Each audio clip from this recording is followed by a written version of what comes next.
what are your top priorities as a candidate?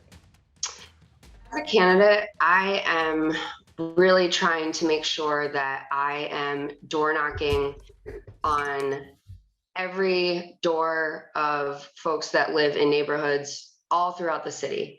I've had a lot of fun door knocking in wards 1 and 2.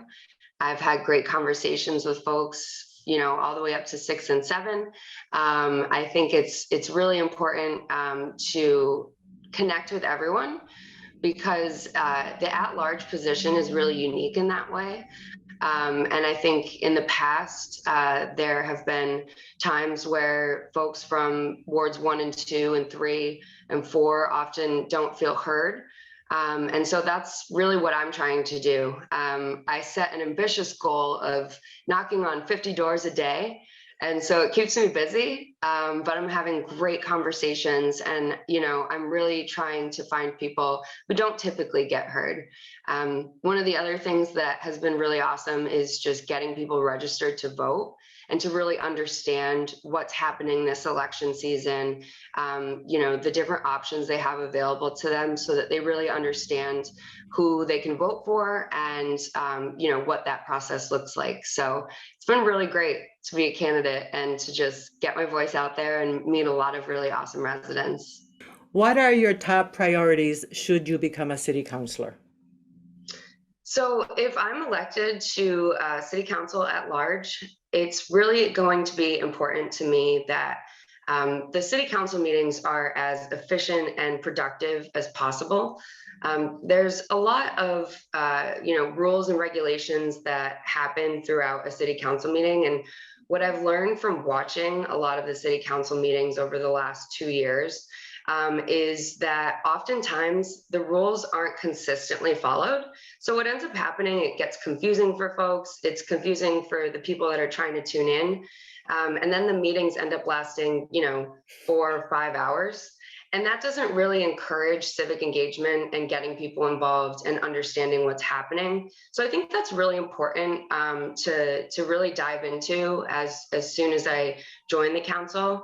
I think it's really important to have counselors that are educated on what is coming before them each week and at committee meetings, but it's also really important that voters know what's going to be discussed and that residents are aware of issues that will be presented. So keeping that in mind, I really want to make sure that I am communicating to residents in every ward in our city in English and in Spanish, and letting folks know what's happening, what are the ways that you can get involved and make your voice heard. And I'd love to see us bring back neighborhood meetings. When I was an intern in Mayor Sullivan's office in college, that was one of the things I helped organize. And those are really good opportunities for neighbors to meet each other, for people to have open lines of communication with elected leaders. So I would work with the ward councilors and whoever is mayor to make sure those kinds of meetings and engagement is happening. And I think now, just in this post-COVID world that we're navigating, there's a lot of ways to engage people, whether it's through Zoom, newsletters, just regular communication. And last, I think a big priority for me is to just see the way that the city council works with one another and the office of the mayor. I think sometimes what ends up happening is there are conversations that don't happen because the city council often is in an us against them position with the executive branch. I really don't think it needs to be that way. And I think that our city council should be more transparent, more communicative, and just open to getting folks involved to help be part of the solution. So there's a few common sense things that I think we could easily and should be advocating for, like creating a chief financial officer position. That's super important. And it's something that the state has been telling us since 2008 that we need to adopt. And for whatever reason, the city council hasn't been leading the charge on that. And so I just think it's important that those are the things that we work together towards to implement, better practices for our city and for our residents. And this next question actually goes to what you just said, but I have to ask it because I've asked everybody. Sure, yeah, of course. How would you encourage more civic engagement? Absolutely. We have elected officials who do their best, and we have city department heads and city employees who put a lot of work into their day-to-day activities to make our city better. But what's really important is that the residents of our community also feel some ownership over the decisions that are being made. And I really think it's just because, people don't know what's happening. People have busy lives and a lot of things going on, but at the end of the day, our community loves Holyoke and wants to see it be better. We just have to let people know that there are ways to get involved.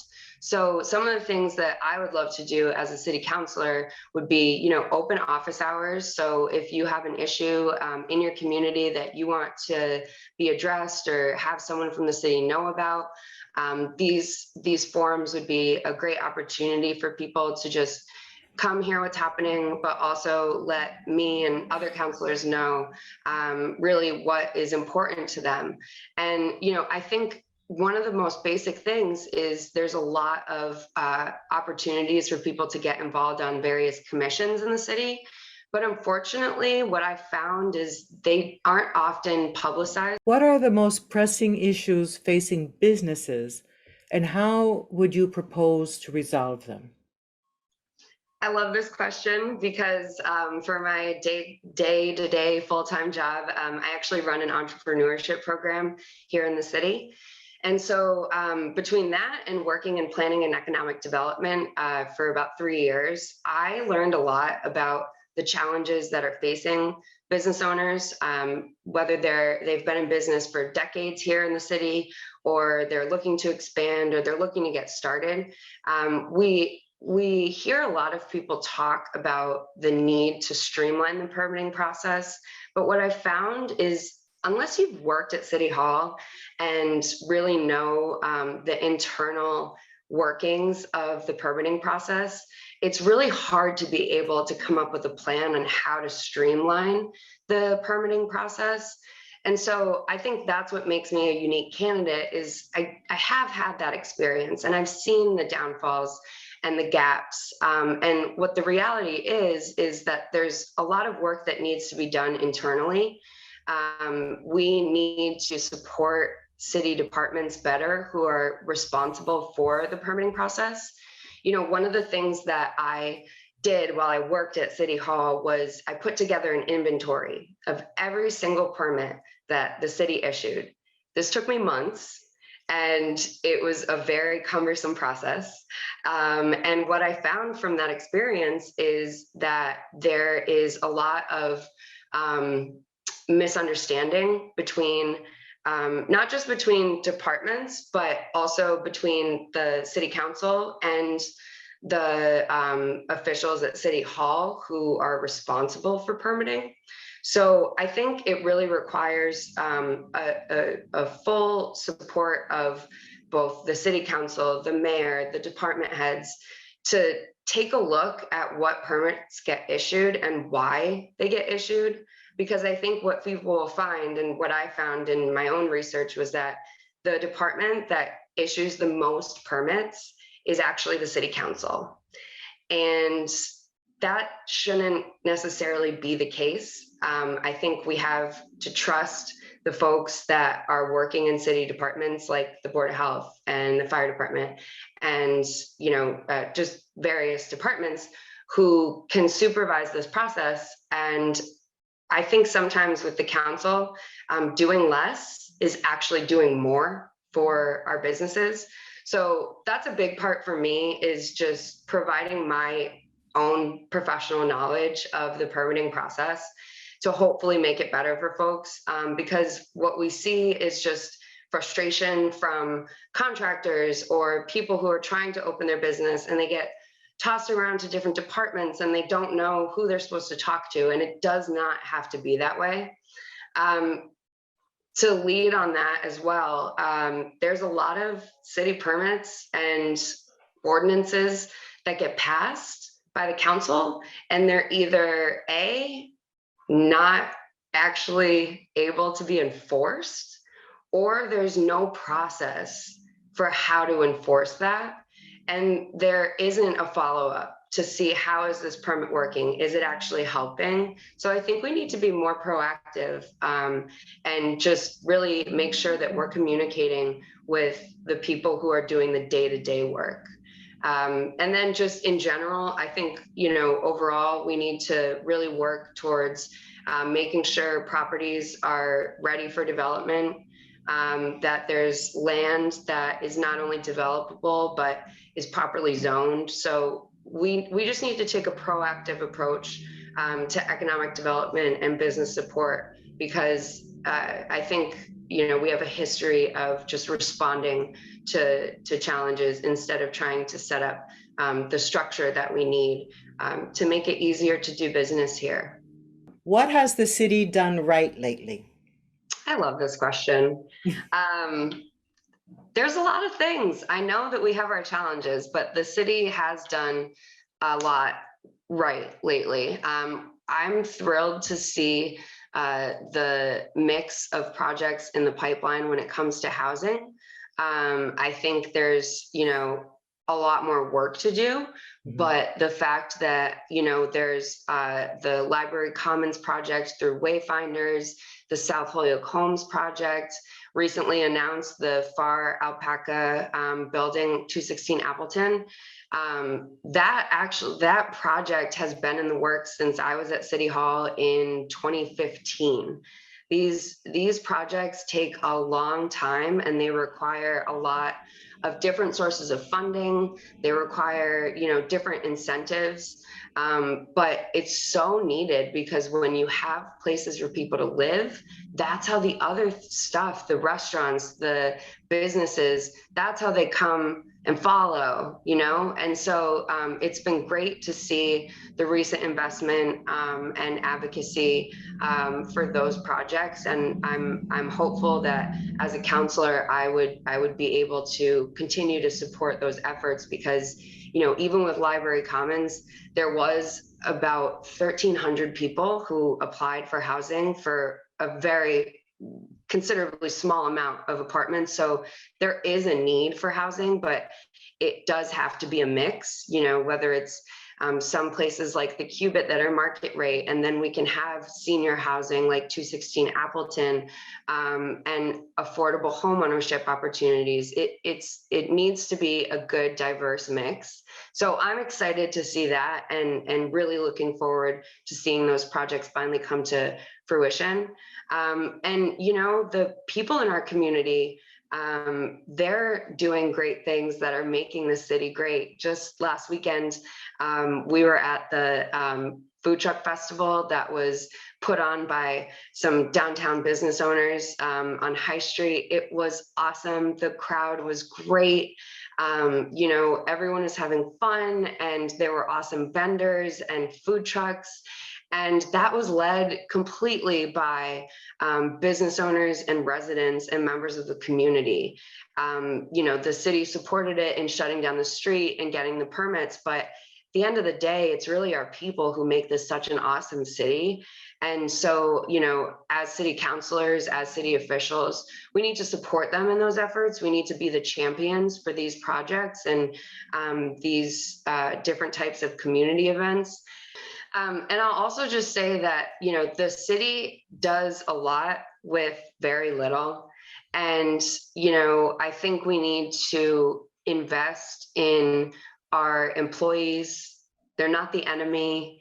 They're not working for, no one works for City Hall because of the money. I'll just say that from experience. It's because you love this city and you think it's exciting to be a part of that change.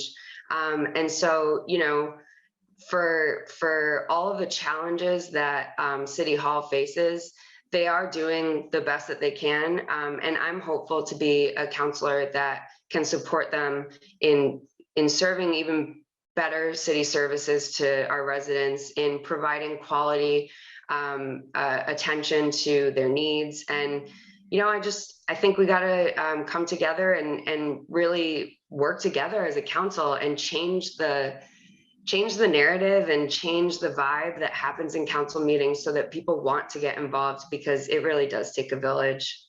Your thoughts on receivership?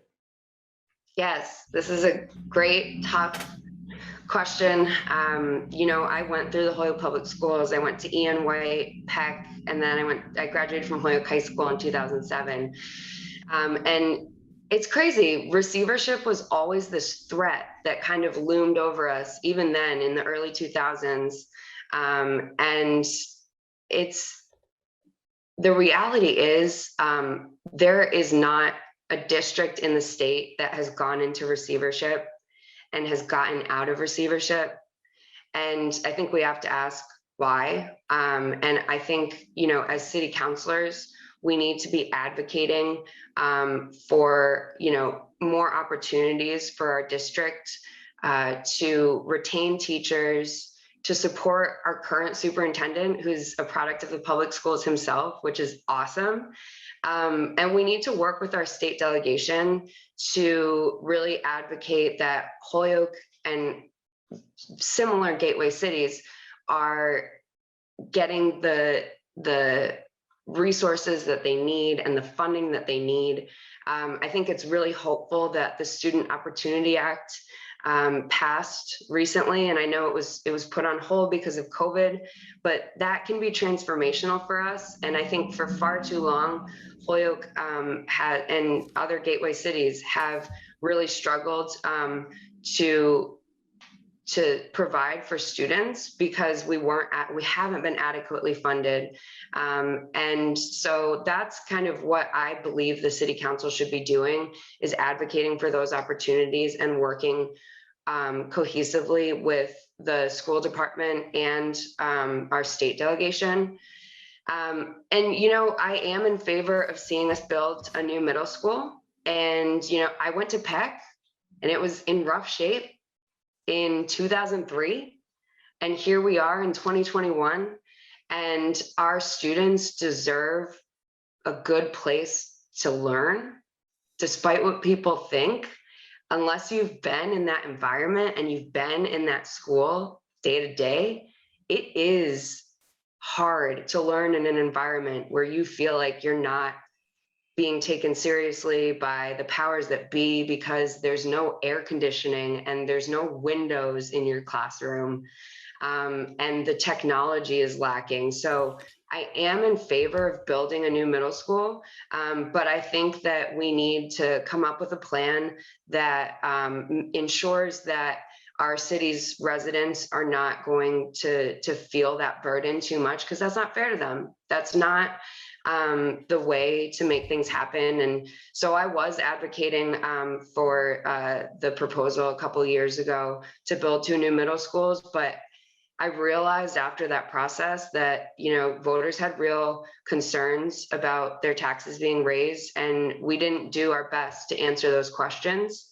So I think going forward, we just have to support the committee that has recently been appointed to find and talk about a new middle school. And I'm looking forward to supporting those efforts. And finally, Tessa, do you have any general remarks that you want people, an introduction to you, a little bio you want to say, and hi, I'm Tessa? Sure. Yeah, so I'm running for city council at large because I believe that my experience working at City Hall for 5 years and currently running an entrepreneurship program here in the city has allowed me to see where our government works well and the places that our government does not work well. I've been a proud resident of Holyoke for all of my life. I grew up here. I believe in the possibility, and I believe in our potential. And I think city councilors should be the role models for our city to move things forward. And so that's why I'm running. I think we need some new voices at the table. I think we need new ideas, and I think we need pragmatic leadership that doesn't continue to do political grandstanding for the sake of just saying that you checked a box on your list. And so that's really why I'm running. I want to bring professionalism and respect back to the council chambers.